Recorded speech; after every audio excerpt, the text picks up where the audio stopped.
Speaking of your sons, you founded Next Gen Athletes with your son. How is it like working with your own child and that experience alone? Thank heavens. I've had my son Parker, who is our oldest son, help me from day one. It was actually when COVID first hit in 2020.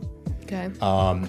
I was helping my middle son, as we were thinking about, his recruitment, and my youngest son at the time. And I had helped a lot of families because word had spread, like Bill does a lot to help his kids and sort of has a process down. And so Parker called me and said, why don't you spend the next 2 weeks and write down everything you've learned? And what are the big questions? And this is something that a lot of families could benefit from. And let's think about how we help other families in doing this. And at the end of the day, what we founded Next Gen Athletes on was being able to provide families with the education, right? And don't allow cost to be a barrier.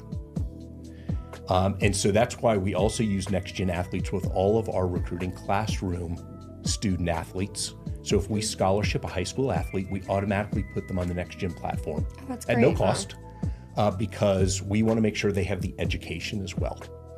And so from there, we launched in, and all of the knowledge that you need around education for recruiting is out there on the internet somewhere. What parents don't have is the ability to ask questions when they're important and when they need an answer quickly, because a lot of times national services give you 4 conversations a year.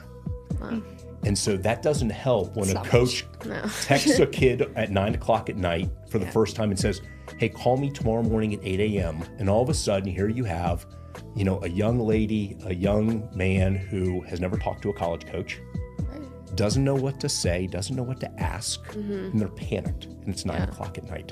Right. They can hop on with us and say, what do I say? We can remind them, hey, go to Module 8, where we give you 30 questions to pick from, to think about, talking to coaches about. So we try to think about how do we best help those young athletes during those times when they're the most nervous, right, and vulnerable in the recruiting process. Right. Yeah.